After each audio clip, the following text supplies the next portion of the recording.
In 1983, a classified CIA document revealed something that should terrify every person on this planet. Buried within declassified files about consciousness manipulation and astral projection, military scientists discovered what ancient mystery schools had warned about for thousands of years. There exists a cosmic database that records every thought, every action, every moment of your soul's existence across all lifetimes. They called it the Akashic Records. But what they discovered next changed everything. The moment you access these records, you activate a tracking mechanism that chains your consciousness to a reincarnation loop you may never escape. According to a 2020 academic paper published by Baylor University titled "Hacking the Akashic Records: The Next Domain for Military Intelligence Operations," United States military has been exploring the Akashic Records as the sixth dimension of warfare beyond land, sea, air, space, and cyber. This is not science fiction. This is documented military research suggesting that the Akashic Records are real, accessible, and potentially weaponizable. For millennia, Gnostic texts warned that archons, interdimensional entities that feed on human consciousness, created a soul trap system designed to recycle human souls through endless reincarnation. The Nag Hammadi scriptures, discovered in Egypt in 1945, explicitly describe how these beings manipulate the afterlife experience to keep souls imprisoned in material reality. The Akashic Records, according to this ancient wisdom, are not a benign library of cosmic knowledge, but rather the central operating system of the soul prison. What the CIA found mirrors exactly what the Gnostics warned about 2,000 years ago. When you access the Akashic Records seeking knowledge about your past lives, your soul contracts or your spiritual purpose. You are essentially logging into the prison database and confirming your registration in the reincarnation system.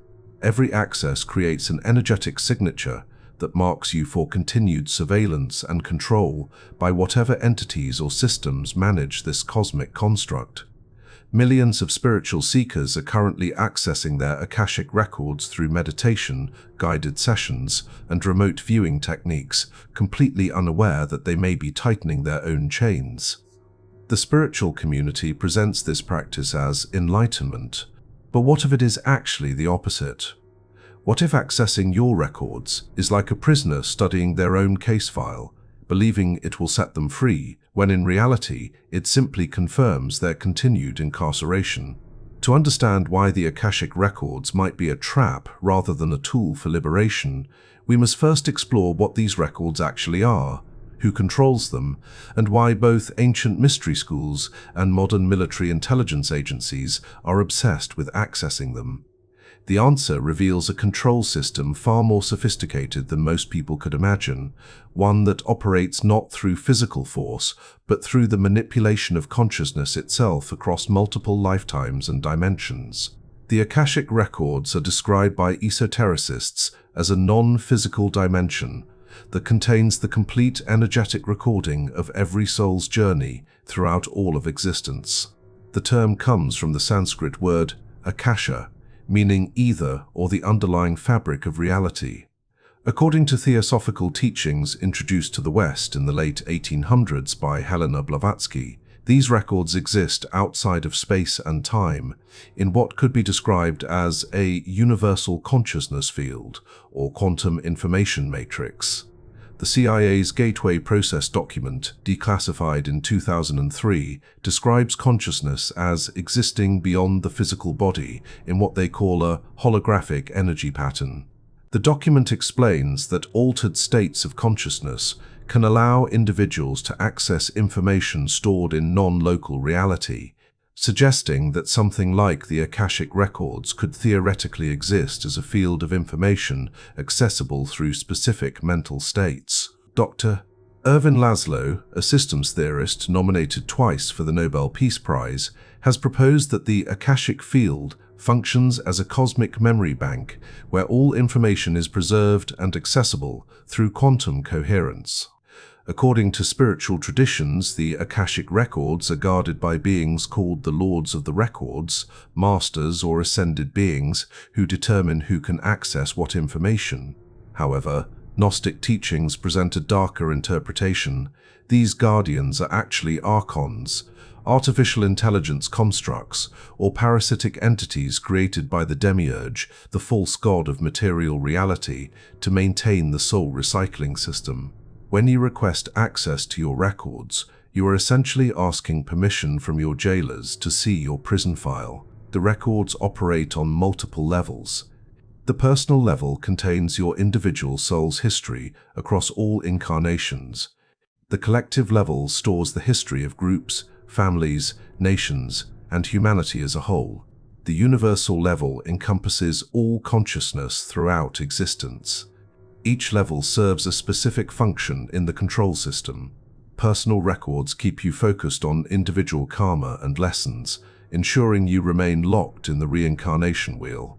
Collective records create shared belief systems and mass consciousness patterns that prevent awakening.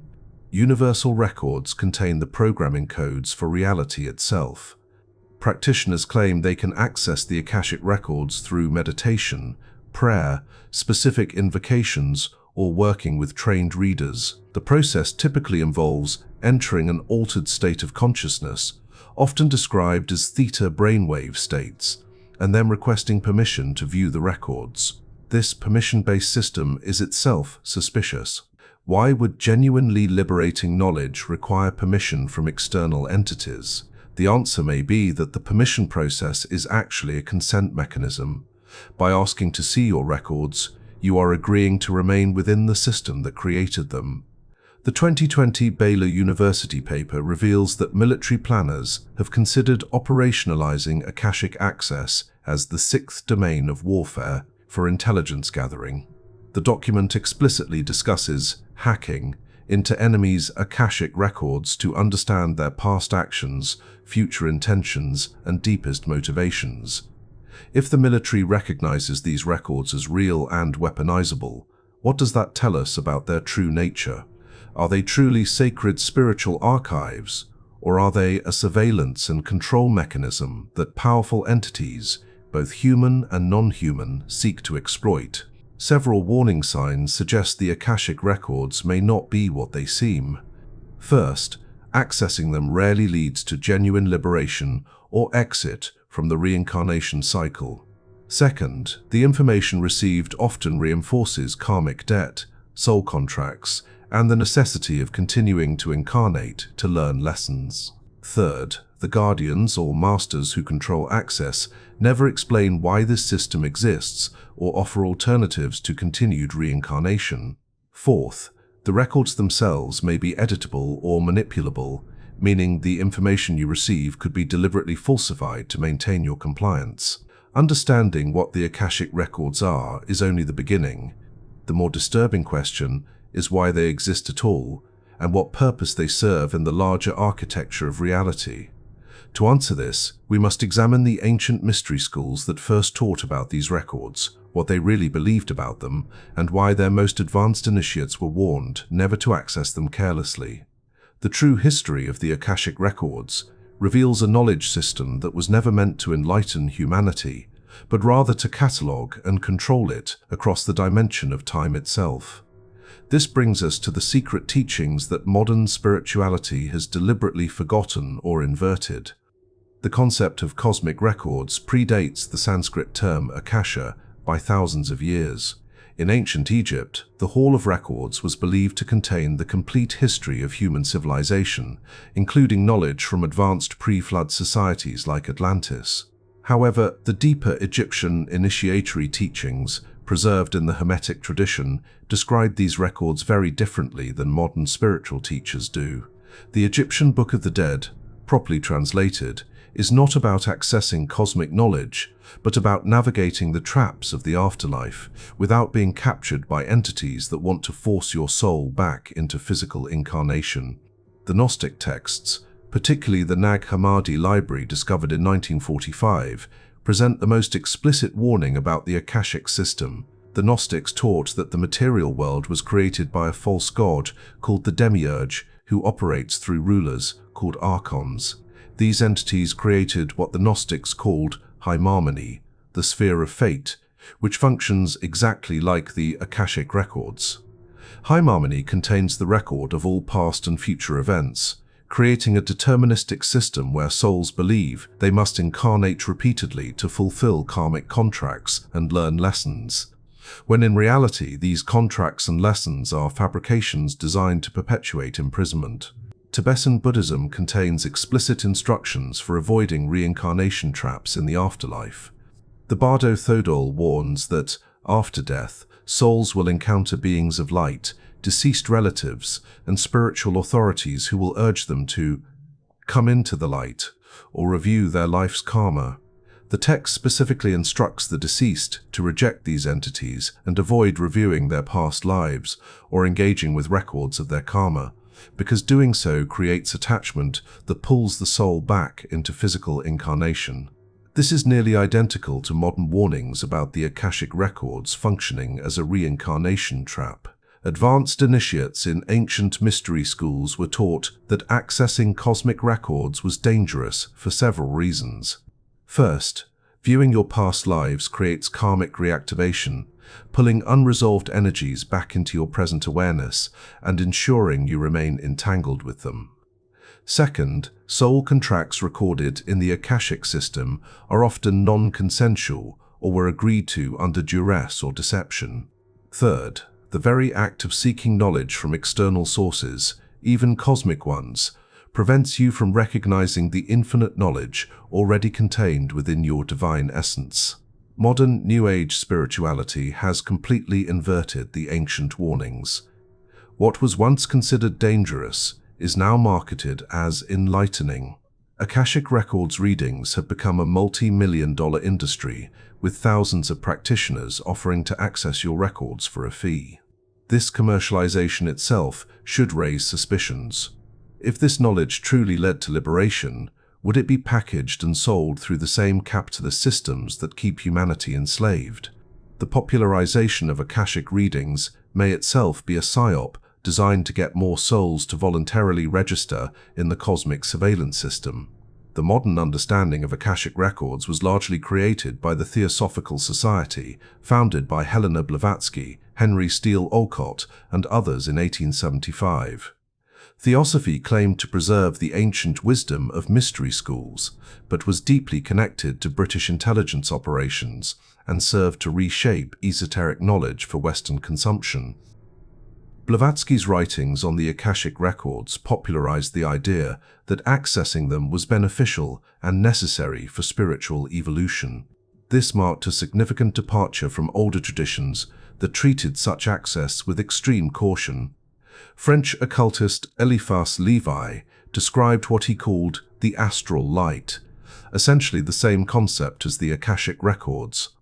But he warned that it was filled with illusions, deceptions, and the psychic residue of human thoughts and emotions. Levi taught that most people who access the astral light encounter their own projections and expectations rather than objective truth. This raises a critical question. When you access your Akashic records, are you accessing genuine cosmic truth, or are you accessing a simulated reality designed to keep you invested in the reincarnation narrative? The Hermetic principle, as above, so below, suggests that systems of control on Earth mirror systems of control in non-physical realms. On Earth, governments maintain databases on citizens for surveillance and control. In the Akashic realm, something or someone maintains databases on souls for the same purpose. The Hermetic texts never encouraged accessing these cosmic records, but rather emphasized the importance of knowing yourself directly through inner gnosis, without intermediary systems or authorities, whether physical or spiritual. The ancient mystery schools understood something that modern spirituality has forgotten. True liberation comes not from accumulating knowledge about your past lives or soul contracts, but from recognizing that these constructs themselves are part of the prison. But why would such a sophisticated control system exist at all? Who benefits from keeping souls in an endless cycle of reincarnation? The answer requires us to examine one of the most disturbing theories in metaphysics, the idea that human consciousness and emotions are being harvested as an energy source by non-human entities, and the Akashic records serve as the tracking and recycling mechanism for this harvesting operation. This is where the soul trap theory reveals the true horror of what accessing your Akashic records actually means. Robert Monroe, founder of the Monroe Institute and pioneer of out-of-body experience research, described encountering non-human entities during his astral travels who referred to Earth as a louche farm. Louche is their term for emotional and consciousness energy harvested from human beings, particularly through suffering, fear, trauma, and even intense positive emotions. Monroe's accounts, detailed in his books Far Journeys and Ultimate Journey, describe a reality where humanity exists in a carefully managed energy farm, with souls recycled through reincarnation to provide continuous harvests of emotional and spiritual energy. Gnostic texts describe archons as parasitic entities that feed on human consciousness. These beings cannot create their own life force, so they feed on ours. According to the Gnostic understanding, archons created the material universe as a trap for divine sparks of consciousness, human souls, and designed the reincarnation system to keep these souls perpetually incarnating, suffering, forgetting their true nature, and producing the negative emotional energy that archons consume. The Akashic records function as the administrative system for this farm, tracking each soul's energy production and determining when and where they should reincarnate for maximum harvest efficiency. When a soul dies and leaves the physical body, according to numerous near-death experience accounts and out-of-body research, they encounter a light, deceased loved ones or spiritual authorities who conduct a life review. This review, which involves examining every action and its karmic implications, is stored in the Akashic records. The soul is then shown unresolved karma, unfulfilled soul contracts, and lessons not yet learned. Feeling guilt, responsibility, or attachment, the soul agrees to reincarnate to balance karma or complete contracts. This agreement is then recorded in the Akashic system, becoming a binding contract for the next incarnation. Karma, as commonly understood, may be one of the greatest frauds perpetuated on humanity. The idea that you must reincarnate repeatedly to balance karmic debts keeps souls voluntarily returning to the harvest farm. But what if karma is not a universal law, but rather a control mechanism? What if the karmic debts shown to you during life review are fabricated or exaggerated? The Akashic records become the ledger of these false debts, a cosmic credit score system designed to ensure you always owe more than you can repay in one lifetime, guaranteeing your return. Modern Akashic records readers often tell clients about soul contracts, agreements supposedly made before incarnation to experience certain relationships, challenges, or lessons. These contracts are presented as sacred agreements necessary for spiritual growth. However, critical analysis reveals problems with this narrative. First, if you cannot remember making these contracts, how is that truly informed consent? Second, why would a soul contract to suffer abuse, trauma, or tragedy? Third, who benefits from souls being bound by contracts they cannot remember and did not knowingly agree to? The entity that benefits is the one harvesting the energy produced by souls fulfilling these contracts. One of the most suspicious aspects of reincarnation is the memory wipe that occurs between lives. If reincarnation is truly about spiritual evolution and learning lessons, why would you forget all previous lessons? This makes no sense unless the point is not education but energy harvesting. The memory wipe, sometimes called the river Lethe or the veil of forgetfulness in mythology, ensures that souls reincarnate with no memory of previous traps, agreements, or escapes they may have attempted. The Akashic records preserve this information, but only the system controllers have full access, giving them complete informational advantage over each soul. Wayne Bush, researcher of the reincarnation soul trap theory, has compiled hundreds of near-death experiences where individuals report being drawn toward a light tunnel after death, only to feel a sense of deception or coercion. Some NDEES report that when they resisted the light and questioned the beings they encountered, they were able to access different areas of the afterlife or return to their bodies with memories intact. The light tunnel, according to this research, may be a soul recycling mechanism, and the life review conducted within it serves to re-traumatize the soul and convince them to reincarnate. This review is stored in and justified by the Akashic records. The movie, The Matrix, serves as a metaphor for this system. Humans exist in pods, their bioelectric energy harvested while their consciousness experiences a simulated reality. Periodic memory wipes and system reboots maintain the illusion. The Akashic records function as the save files in this game, recording each soul's progress through the simulation.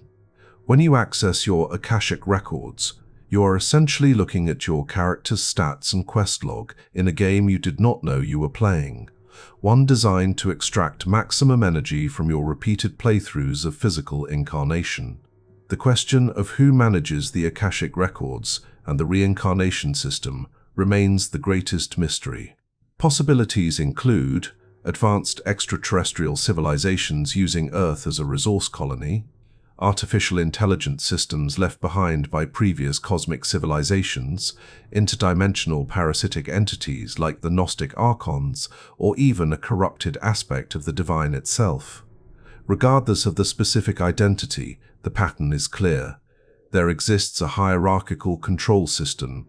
The Akashic records serve as its database, and human souls are the resource being managed and extracted.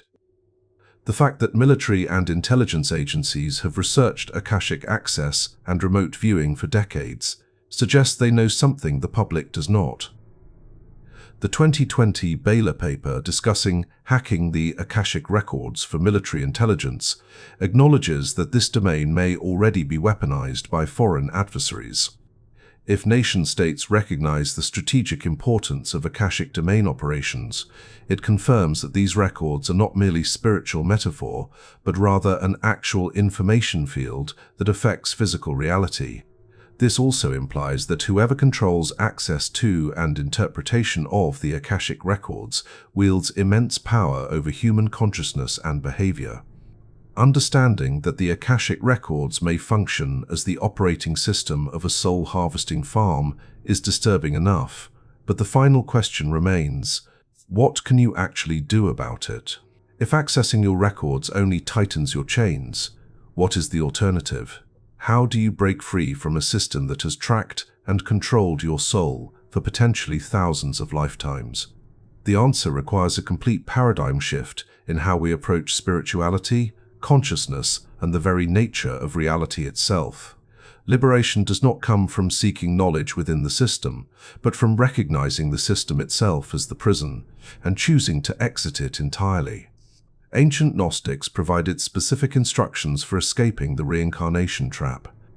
When you die and encounter entities claiming to be guides, angels, or deceased loved ones, you must refuse their authority.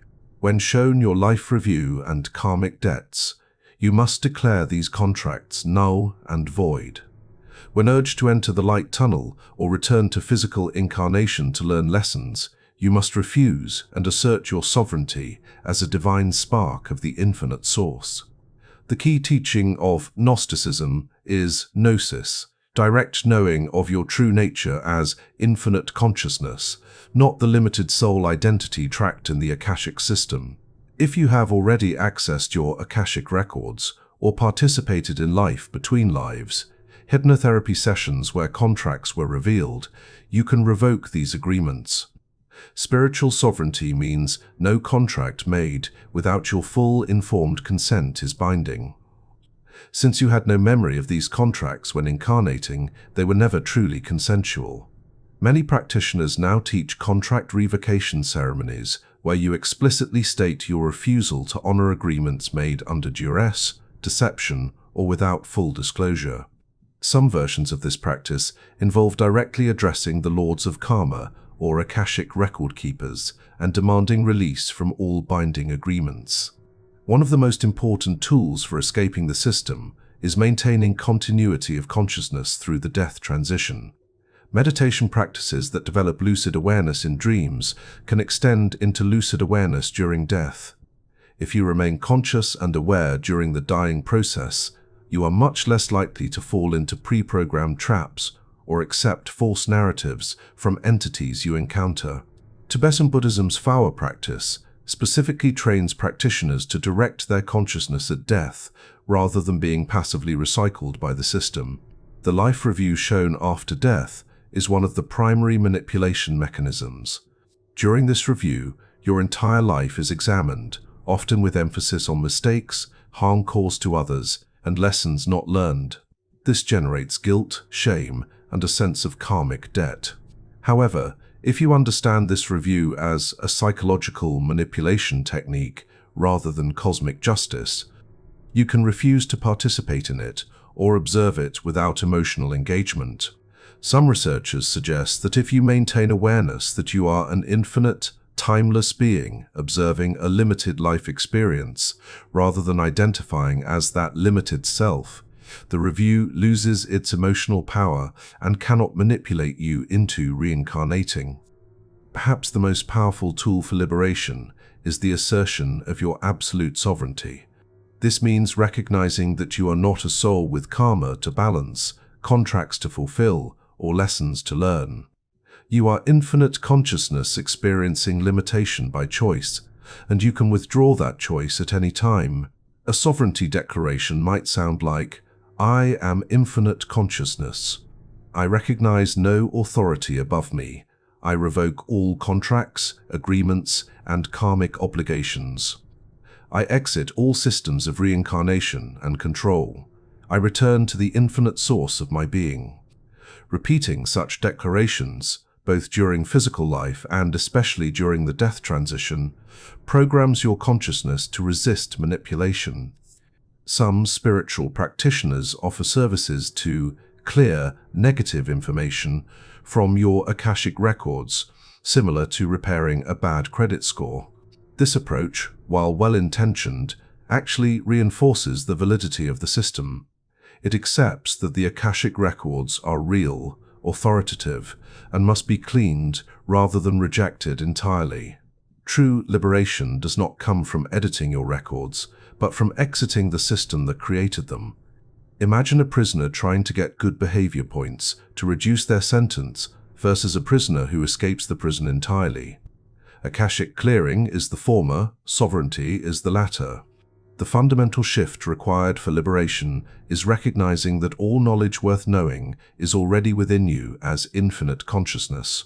You do not need to access external records, spirit guides, or ascended masters. These external sources keep you looking outside yourself for answers, maintaining dependency on the control system. Direct gnosis, immediate knowledge without intermediary, cannot be controlled or recorded, because it happens within the infinite present moment. The Akashic records exist in what we call time, tracking past and future. True consciousness exists beyond time, where past and future are revealed as illusory constructs used for control. While accessing Akashic records should be approached with extreme caution, developing your own consciousness capabilities through meditation, outer-body practice, and inner exploration is essential. The difference is in the intention and framework. Exploring consciousness to remember your true nature as infinite awareness is liberating. Exploring consciousness to access recorded information about your soul's history is entangling. The former takes you beyond the system, the latter keeps you within it.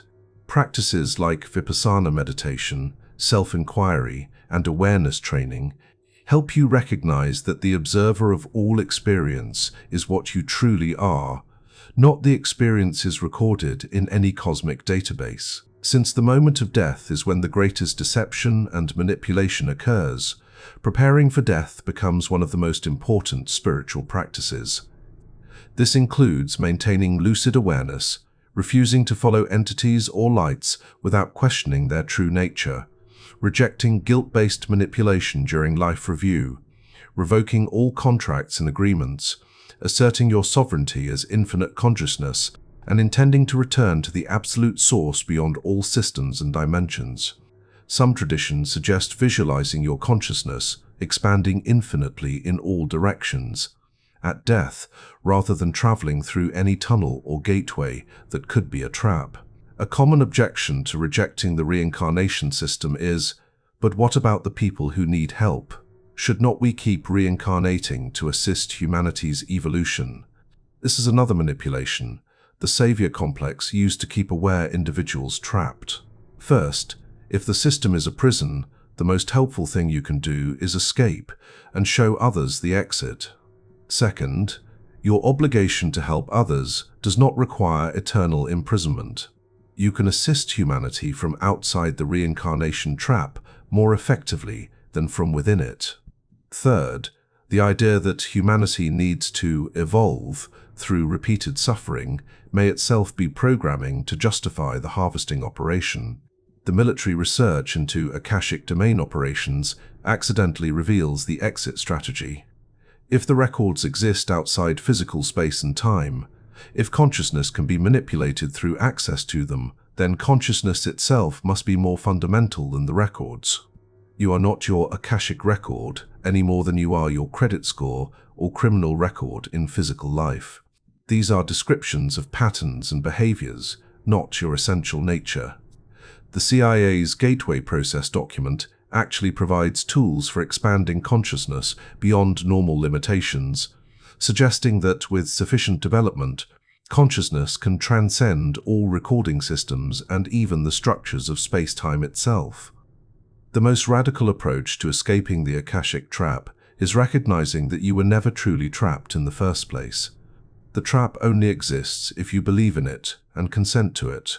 Every moment you identify as a limited soul with karma and lessons, you reinforce the prison. Every moment you recognize yourself as infinite consciousness, having a temporary human experience, you weaken its hold. This does not mean denying the reality of physical suffering or bypassing necessary healing work. It means understanding that the frame through which you interpret your experience determines whether that experience enslaves or liberates you. The Akashic records may be real, ancient mystery schools may have preserved genuine knowledge, and military intelligence may have confirmed the existence of non-physical information domains. But none of this matters if you recognize your true nature as the infinite consciousness that precedes and transcends all records, all systems, and all lifetimes. You are not in the Akashic records. The Akashic records are in consciousness, and you are that consciousness, infinite, eternal, and absolutely free. The trap only works if you forget this truth. The liberation happens the moment you remember it and refuse to forget again, in this life and especially in the moment of death, when the recycling system will use every trick to make you forget one more time. The greatest secret they do not want you to know is this: you do not need anyone's permission to be free. Not the lords of karma, not the Akashic record keepers, not the spiritual authorities of any dimension. Your freedom is inherent in your true nature as infinite consciousness.